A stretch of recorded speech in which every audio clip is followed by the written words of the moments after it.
আলাইকুম ওরহমতুল্লাহি ওবরাকাতুহু। আলহামদুলিল্লাহ ওয়াসসালাতু ওয়াসসালামু আলা রাসূলিল্লাহ ওয়া আলা আলিহি ওয়া সাহবিহি ওয়া আম্মা বাদ। তো আজকে আমরা সর্বপ্রথম আল্লাহ রাব্বুল আলামিনের বারগাহে অসংখ্য গণিত শুকরিয়া জ্ঞাপন করে তার প্রিয় হাবিব সাল্লাল্লাহু আলাইহি ওয়াসাল্লামের উপরে অসংখ্য গণিত দুরূদ পেশ করার পর সর্বপ্রথম আমরা যেটা বলতে চাচ্ছি যে আমাদের সম্মানিত সভাপতি ডক্টর আল্লামা আবদুল্লাহ ফারুক হাফিজাহুল্লাহকে পেয়ে আমরা অন্তরের অন্তঃস্থল থেকে আনন্দিত এবং আমরা সবাই তার কাছে কৃতজ্ঞ এবং আমরা দোয়া করছি মন খুলে এই আল্লাহ রাব্বুল আলামিনের বরকতপূর্ণ মাহিনা মাস রমজানে যে আল্লাহ রাব্বুল আলামিন তাকে উত্তম বদলা দান করেন, হায়াত তাইয়্যিবা দান করেন, ওনার ইলম আমল এবং কর্মতৎপরতাতে আল্লাহ রাব্বুল আলামিন আরও বরাকা দান করেন, তার গ্রহণযোগ্যতা আল্লাহ আরও বৃদ্ধি করেন, দুনিয়া আখিরাতে আল্লাহ তাকে মিনাল মকবুলিন মিনাল আবরার আল মুত্তাকিন হিসাবে আল্লাহ কবুল করেন। সেই সাথে অনেকটা দুঃখই প্রকাশ করতে হচ্ছে যে আমরা আসলে উপস্থিতিতে দেরি করেছি এবং এটার দেরির কিছু কারণ আছে। সেটা হলো যে আমরা সংগঠন যে করি আমাদের জমিয়তে আহলে হাদিসের, যার মাধ্যমে এই সংগঠনের সূচনা, এমনকি যখন অখণ্ড আমাদের দেশ ছিল, তার যে উস্তাদ ইমামুল হিন্দ আবুল কালাম আজাদ রাহিমাহুল্লাহ, উনি বলেছিলেন যে জামাত কিভাবে হয়। তাহলে আমাদের আল্লামা আব্দুল কাফি রাহিমাহুল্লাহ ওনার কাছ থেকেই অনেক জিনিস পেয়েছেন। উনি বলছেন জামাত হতে গেলে সর্বপ্রথম ইত্তেহাদ লাগে, ঐক্য, ইউনিট আমরা যেটাকে বলি। দ্বিতীয় উনি বলছেন যে ইতেলাফ, মানে আরও আন্তরিকতার সাথে, এটা আরও উপরের একটা স্তর। তারপরে বলেছেন লাগবে ইমতেজাজ। ইমতেজাজ আমরা বলি ওই যে মজজ, একটা জিনিস একেবারে মিশে গেলে আরেকটাতে, ঝাঁকুনি দিয়ে যে আপনি ওই যেই ঔষধটা আমরা ব্যবহার করতে গেলে ডাক্তার বলে এটাকে ঝাঁকাইয়া ব্যবহার করবেন, তার মানে নিচে কিছু জমা থাকলে ওইটা যেন এসে মিশে যায়। ইমতেজাজ মানে হলো একজন আরেকজনের সাথে আন্তরিকতার সাথে একেবারে একাকার হয়ে যাওয়া। এবং ওইটা হতে গেলে আমরা এখন যে একটু ব্যত্যয় সৃষ্টি হয় আমাদের মাঝে, একটু মনোমালিন্যতে সামান্যতে আমরা চোট পাইলেই মনে হয় যে দূরত্ব সৃষ্টি হয়ে গেছে, সামান্য একটু আমাকে আরেকটু বলা হয় নাই বা আমরা একটু অভিমান করে ফেললাম, এগুলোর আসতোই না। উপরন্তু ওই চিন্তার কথা বাদই দিলাম যে কে বলবে এবং কোন পরিস্থিতি বলার। আমরা এখন আলহামদুলিল্লাহ শেখকে পেয়ে কম সময়ের ভিতরে আমরা চাচ্ছি প্রোগ্রামটা করতে, তাই না? তো প্রোগ্রামটা সিদ্ধান্ত হলো কালকে, তবে হয়ে গেছে সন্ধ্যার থেকে, নোটিশটা আরেকটু আগে আসলে আরও ভালো হতো, এখানেও একটু দেরি হয়ে গেছে। তো সব মিলিয়ে আমরাই দেরি করছি, আবার এখানে উপস্থিত হয়তো আমরা দেরি করছি, উনি এসে গেছেন, ওনার সাথে আরও আমাদের শেখ মোহাম্মদ শাহিদ যারা, এটা অত্যন্ত আমাদের জন্য লজ্জাস্কর একটা বিষয়। তো আল্লামা ইমামুল হিন্দ আবুল কালাম আজাদ রাহিমাহুল্লাহ বললেন যে 3 নম্বর পর্যায়ে গিয়ে ইমতেজাজ, একেবারে একাকার হয়ে যাও। একাকার তো আমরা সাধারণত দেখি পরিবারের সদস্যবৃন্দ হয়, স্বামী স্ত্রী, তারপরে সন্তান সন্ততি। এরই অর্থ হলো সংগঠন এটা আপনি একটা পরিবার হিসাবে নেবেন, আন্তরিকতার দিক থেকে এত বেশি প্রাধান্য দিবেন যে কোনো সময় যেমন কেউ আসে না, ওনাদের কর্মসংস্থানকে এত প্রাধান্য দেন যে উনি শেষ পর্যন্ত সৌদি আরবে একটা পরিভাষা আছে, বলে যে আমার ওয়াইফ এতটা, তো আসলে দেখা যায় ওনার এতটা নাই। শেষে ওই একটা হিসাব উনি মিলায় কোনটা দিয়ে, ওনার এই চেম্বারটাই উনি বলে যে আমার জীবন সঙ্গী। তো আমাদের এইভাবে হওয়া লাগবে যে এখানে সামান্য ভুল, সামান্য অভিমান জিনিস বেশি কিছু থাকলেও আমরা ওটা ভুলে গিয়ে এটাকে আমরা আপন করে নিতে হবে, তাহলে ইমতেজাজ। এরপরে উনি বলছেন নজম, তারপরে হলো নজম, মানে আমরা এখন যেটাকে বলি অর্গানাইজেশন।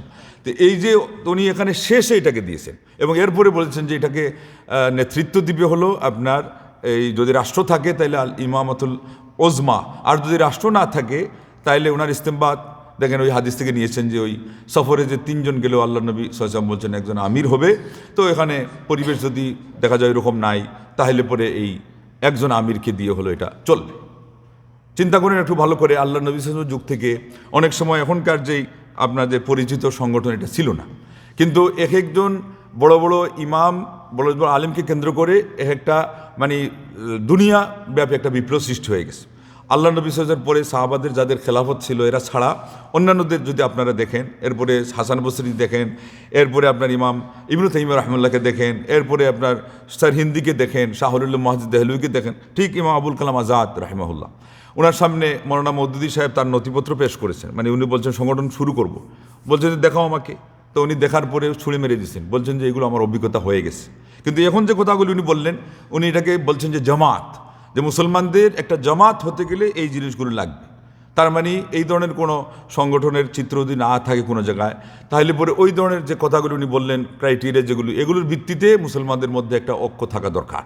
এবং এটার মাধ্যমে এত শক্তি তারা পেয়েছিলেন যে একজন আন্দোলন সৃষ্টি করে ফেলেছেন। এবং ওনাকে আমরা বলবো অঘোষিত উনি একজন সফল আন্দোলনকারী, একজন সংগঠক এবং একজন সার্থক মানুষ। তাকে শেষ পর্যন্ত সবাই দলমত নির্বিশেষে বলেছে ইমামুল হিন্দ, বলেন আল্লাহু আকবার, ইমামুল হিন্দ।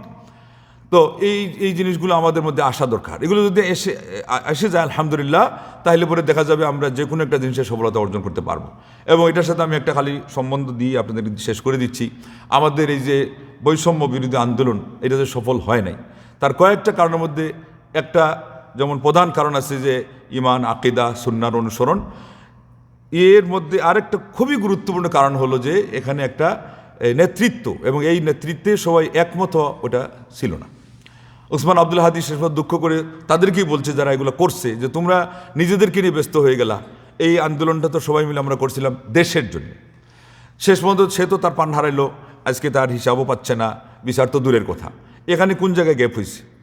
এখানে গ্যাপ হয়েছে স্বার্থ, তো স্বার্থ যেটা ছিল এটা ছিলই। অন্তত এগুলোকে একটু যদি মিনিমাইজ করে সবাই ওসমান হাদির মতো একজন আদর্শ ছেলে আজকে যেটা বলতেছে যে বড় বড় রাজনীতিবিদরা সে যে চিন্তা করতো, এগুলো তারা করতে পারতেছে না। এমনকি সে আমাদের আকিদার দিক থেকে আমার মনে হয় জিরোতে পড়বে, কিন্তু কথাতে তো ভুল, বড় বড় ভুলগুলো ধরা পড়ে নাই। তো এই ধরনের একটা তার মধ্যে যে ক্রাইটেরিয়া ছিল, এখন সবাই বলতেছে তাকে কেন্দ্র করে যদি এরা সব এক হইতো তাইলে দেশের এই দুরবস্থা হইতো না। আসলে হইতেও পারতো, কিন্তু এই যে এই গ্যাপটা থেকে গেল। এখন বলতেছে এবার না, আমরা এখন যারা আমরা আন্দোলন করছি, আমরা এখন সরকার গঠন করব। এখন তো হইলো আমাদের এলাকায় বলে চুর গেলে বুদ্ধি বাড়ে, আরবিতে বলে ইদা জাহাবাতিল কাররা রাজাআতিল ফিকরা, ওই একই অর্থে। চুর চলে গেছে, এখন বুদ্ধি বাড়ছে, এখন হতাহতি আরও বাড়বে, এখন অনেক কিছু হবে, কিন্তু কেউ কাউকে ছাড় দিবে না। আর সবচেয়ে বড় কথা হলো আমাদের যে এই উপরে যে আসল যে শত্রু যেগুলো, এরা তো বলছে যে আমরা সারা পৃথিবীতে যেখানেই কোনো বিপ্লব হয় এগুলোতে আমাদের হাত আছে। ওই আন্ডারগ্রাউন্ডে থেকে ইহুদিরা বলতেছে এগুলোতে আমাদের হাত আছে। কতক্ষণ পর্যন্ত কয় হাত তোমাদের বিপ্লবের কাজ আগাবে, কয় ধাপ আবার কখন পিছিয়ে যাবে, কখন কে নেতৃত্ব দিবে, এগুলো সব আমরা আন্ডারগ্রাউন্ড থেকে এগুলো আমরা পরিচালনা করি। ইহুদিরা বলতেছে, ঘটনা তো সেইটাই। তো আমরা এত বিপদের সম্মুখীন হওয়া সত্ত্বেও আজকে এত একটা চান্স পাইয়া আমরা কিছু করতে পারি নাই। তার কয়েকটা কারণের মধ্যে একটা হলো নেতৃত্ব, আর নেতৃত্বের মধ্যে আবার সন্দেহ করা। ওই আবুল কালাম আজাদ বলছিলেন যে পৃথিবী যদি আরও হাজার এবং লক্ষ বছর আয়ু পায়, তো হিন্দুদের একটা দোষ দূর হবে না, আর মুসলমানদের একটা সমস্যা দূর হবে না। হিন্দুদের হলো হীনমন্যতা, ওরা একটু নেরুমাইন্ডের, আর মুসলমানদের হলো তাদের নেতৃত্ব সম্পর্কে কুধারণা। আর একটা শব্দ আপনি বলতে পারেন অশ্রদ্ধা। ওনার মধ্যে যেটা আছে, আপনি আপনার কাজ করেন, সমস্যা কি? আপনি আপনার আস্থা নিয়ে এগিয়ে যান, আপনি সুপরামর্শ দিয়ে তাকে সমৃদ্ধ করেন। আপনি এই যে একটা প্ল্যাটফর্ম তৈরি হয়ে গেল, এবং এত কষ্ট করে এটা তৈরি করা হয়েছে, এটা এত সহজে তৈরি করা হয় নাই। এখানে আপনি এখন এমন একটা কাজ করবেন যে কাজে একটু সহযোগিতা হয়, আর যদি দেখেন পারতেছেন না, অন্তত অসহযোগিতা যাতে না হয়, সেই জন্য তো আমাদের সবাইকে কী থাকা দরকার, সজাগ এবং সচেতন থাকা দরকার। তো এই জিনিসগুলো আসলে এত বড় একজন মহাপণ্ডিত আলিমের মুখ থেকে আমাদের জন্য শিক্ষণীয় ছিল। আপনারা জানেন যে মৌলানা দেলোয়ার হোসেন সাইদি রাহেমাহুল্লাহ সর্বপ্রথম যে আন্দোলন শুরু করছেন, এটার নাম হলো ইত্তেহাদুল উম্মাহ। আমি ওনাকে দেখেছি, উনি সিলেটে কওমি মাদ্রাসার প্রিন্সিপাল ছিলেন, তখন লঙ্কু বুলবুলে বাঙ্গাল বলা হয়, মৌলানা হাবিবুর রহমান সাহেব খেলাফতের দ্বিতীয় যিনি ছিলেন শেখুল হাদিসের পরে। তার অফিসে আমি তাকে সরাসরি সাক্ষাৎকারের জন্য যেতে দেখেছি। উনি তো অন্য মানসিকতার, ওইদিকে সরসিনায় লেখাপড়া করা, আকিদা ভিন্ন। কিন্তু এই যে ইত্তেহাদুল উম্মাহ, উনি যে একটা সাইনবোর্ড ব্যবহার করতেছেন বা একটা শব্দ, ওই শব্দের অধীনে তার কিন্তু একটা মানসিকতা এমন তৈরি হয়েছিল যে ওই সময় থেকেই, এখন না আপনারা বলতেছেন কওমি আর আলিয়াতে ভেদাভেদ নেই, মৌলানা দেলোয়ার হোসেন সাইদি রাহিমাহুল্লাহ তখন থেকে তার মধ্যে সেই চিন্তাটা কাজ করেছিল, এবং বিভিন্ন জায়গায় উনি গেছেন। এরপরে দেখছি একদিনের বক্তৃতার মধ্যে বলতেছেন যে আমাদের সবচেয়ে বড় সমস্যা হলো উলাইকা। বক্তা মানুষ ছিলেন তো, একটু চুটকির কথা বলতে উলাইকার যে হামজা, যেটা ওই হামজায় যেমন আয়াতকে ঘুরায়, মানে হামজায় আসলি আর ওসলি এগুলো দিয়ে বুঝাইছেন যে আমাদের সমাজের আলেমরাই আমাদের জনগণকে ঘুরাইয়া পেছাইয়া এদেরকে বিভ্রান্ত করে রাখতেছে, যার ফলে ওনারা ইত্তেহাদুল উম্মাহ যে স্বপ্নটা, এটা বাস্তবায়ন হওয়া সম্ভব হয় নাই। এর ফলে উনি জামাত ইসলামে অংশ নিলেন, ওনাকে দিয়ে তারাও অনেক উপকৃত হলো, তাদেরকে দিয়ে উনিও কিছু অনেক ভাইরাল হলেন বক্তা হিসাবে। হিসাবে, কিন্তু শেষ পর্যন্ত ঘুরে ফিরে দেখা গেল যে সফলতা এর মুখ কেউ দেখতে পেলেন না। উনিও যেভাবে মারা গেলেন অনেক একটা নাজেহাল অবস্থাতেই মারা গেছে। তো আমাদের এগুলো থেকে শিক্ষা নিতে হবে। আমাদের বড় একজন জ্ঞানী বলছিলেন, সালাফি আলেম, যে আপনাদেরকে সবসময় দেখতে হবে যে কোন জায়গায় কার কোন পদস্খলন ঘটেছিল এবং ওটার কারণে উনি ক্ষতিগ্রস্ত হয়েছিলেন বা সংগঠন ক্ষতিগ্রস্ত হয়েছে, ওই জায়গা থেকে আমরা দূরে থাকবো, 100 হাত দূরে থাকবো। আর নেতৃত্ব আমরা মানব। আমাদের মুরব্বীদের একজন ছিলেন আবু তাইর বর্ধমানী রাহিমাহুল্লাহ, উনি এই যে বিদ্যাগুলিকে বলতেন কিল, বলতেন যে এই কিল কুজু পাকড় রহে সাবিত রহে, ওই ওনার বলার ভঙ্গি এরকম ছিল, এইটাকে যে শক্ত করে ধরবে এই মানে অটল থাকবে, এইটা ছেড়ে দিলে আর আমাদের অস্তিত্বই থাকবে না। তো অতএব নেতৃত্ব যেটা, এটাকে আমাদের শক্ত করে ধারণ করতে হবে। এখানে যদি আপনার কিছু পরামর্শের থাকে অবশ্যই আপনি বলবেন, তাও ইসলামী পদ্ধতি, সুন্নার পদ্ধতি আছে। আল্লাহ নবী সাহেব বলছেন যে তোমাদের আমিরের কোনো অসন্তুষ্টজনক কিছু দেখলে তাকে হাত ধরে তোমরা এক জায়গায় গিয়ে একা সেই কথাটা তার কানে কানে বলে দাও। যদি শুনলেন উনি, তাহলে তারও লাভ হলো, তোমাদেরও লাভ হলো। আর না শুনলে তুমি তোমার দায়িত্বটা পালন করে ফেললে। তো এইভাবে করে আমাদের এটা কিন্তু সংগঠন, এটা ট্রেনিং। যারা চান যে একটা দেশ চালাবেন, আমাদের জন্য কিন্তু একটা ট্রেনিং, যে সংগঠন একটা আমরা কিভাবে চালাচ্ছি। এইটাই যদি আমরা ঠিকমতো চালাইতে পারি না, এখানে যদি আমাদের রসদ জমাইতে পারি না, এই জায়গাতেই যদি আমরা আন্তরিক হতে পারি না, এই জায়গাতে যদি আমাদের দুর্বলতাকে কেটে উঠতে পারি না, তাহলে পরে আমাদের মাধ্যমে একটা দেশ চালানো তো দূরের কথা, মহল্লাতেও চালানো যাবে না। আল্লাহ আমাদেরকে হেদায়েত করুক, আল্লাহ আমাদের সবাইকে হেফাজত করুক। যাই হোক, এরপরেও এটা আমি আত্মসমালোচনা হিসেবে বললাম, কিন্তু যারা উপস্থিত হয়েছেন আলহামদুলিল্লাহ, এই রমজানের রাজ এখানে কর্মব্যস্ততায় বেশি থাকেন, আপনারা আপনাদের ঘুমকে ত্যাগ দিয়ে উপস্থিত হয়েছেন। আমি শেখকে বলবো যে আমাদের যতটুকু দেরি হয়ে গেছে, ত্রুটি হয়ে গেছে, আপনি ক্ষমা সুন্দর দৃষ্টিতে দেখবেন। আমরা জানি শেখ উদারমনের মানুষ, আলহামদুলিল্লাহ উনি ক্ষমা করবেন, আমরা আশা করছি। আর আগামীতে আমাদের অন্য কোনো প্রোগ্রামের জন্য এরকম কোনো পিছিয়ে থাকা না হয়। এবং কিছু অপ্রীতিকর শব্দ কেউ বলতেছে আমাকে বলা হয় নাই, এটা কি সাংগঠনিক শব্দ নাকি? কোন দিকে সাংগঠনিক শব্দ কিছু আছে যে এগুলো এটার সাথে যায় না। হ্যাঁ, এই যে গ্রুপ করা হয়েছে আজকাল আলহামদুলিল্লাহ আধুনিক যুগে, এই হোয়াটসঅ্যাপ গ্রুপকে ম্যানেজ করে একটা পৃথিবীর অভ্যুত্থান সৃষ্টি করা যায়।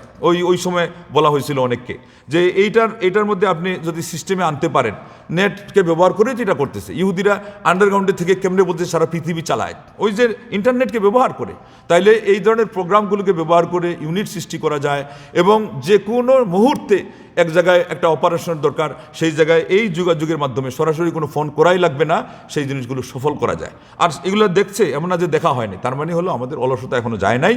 আল্লাহ পাকের কাছে দোয়া করি, আর তার আসমা হোসেনা উসিলায় মাহে রমজানে আজকে আমরা প্রথম দশকের শেষ প্রান্তে এসে পৌঁছে গেছি। ও সুলুসু কাসির হাদিসে আসছে 1/3 কিন্তু অনেক বড় ব্যাপার। আর বাকি যে সময়গুলো এগুলো দ্রুততার সাথে চলে যাবে। তো সেই জন্যে আমরা সবাই সিয়াম সাধনার মাস, মহাগ্রন্থ আল কোরআনের মাস, কোরআন করিম থেকেই তো এগুলো শিক্ষা নেওয়া হয়েছে না, যেখানে আপনারা প্রথম আয়াত শুনেছেন যে ওয়াতাসিমু বিহাবলিল্লাহি জামিআন ওয়ালা তাফাররাকু। তাইলে আমরা ঐক্যবদ্ধভাবে এত বড় একটা থাকার মতো যে প্ল্যাটফর্ম পেলাম, আমাদের মাতৃতুল্য যে সংগঠন সারা দেশের মধ্যে তৌহিদবাদী, তৌহিদের কাফিলাবাহীদের একটাই মানে সংগঠন, একক সংগঠন এবং প্রাচীন ও প্রবীণ সংগঠন, এইটাকে আপনি যদি মনে করেন একটা নিয়ামত, তাইলে পরে এখানে কীভাবে আরও শক্তি সঞ্চার করা যায়, এটাকে আরও কীভাবে সমৃদ্ধ করা যায়, আমাদের জুহুদগুলোকে মানে প্রচেষ্টা অ্যাক্টিভিটিসগুলোকে আরও কীভাবে ঐক্যবদ্ধ করা যায় এবং এইভাবে করে আমরা কীভাবে সফলতা অর্জন করতে পারি। আল্লাহর পক্ষ থেকে গায়েবী সাহায্য আসে, কীভাবে আসে? আল্লাহ পাক ঈমানের কথা বলছেন, তারপরে আল্লাহর দ্বীনকে সাহায্য করার কথা বলছেন, তারপরে আল্লাহ নবী সাল্লাল্লাহু আলাইহি ওয়াসাল্লাম গরিবদের পাশে দাঁড়ানোর কথা বলছেন। আমাদের সংগঠনের অনেক কর্মসূচির মধ্যে এগুলো আছে, যারা অনাথ, যারা অভাবী, এই সমস্ত মানুষের পাশে দাঁড়ানো। তো এই জিনিসগুলোকে আপনি যত আন্তরিকতার সাথে নেবেন, যে কোনো একজন মানুষের আন্তরিকতা আল্লাহ রাব্বুল আলামিন হয়তো কবুল করবেন, পুরা সংগঠনের মধ্যে আল্লাহ বারাকা ঢেলে দিবেন এবং এটার গ্রহণযোগ্যতার মাধ্যমে আল্লাহ পাক এই সংগঠনকে দিয়ে, আল্লাহর কাছে এটা আশ্চর্যের কিছুই না। বর্তমান যে পরিস্থিতি আপনারা দেখতে পাচ্ছেন, মানুষ তো সব তন্ত্রমন্ত্র দেখে তিক্ত অভিজ্ঞতায় এখন কি হয়ে গেছে, বিরক্ত হয়ে গেছে।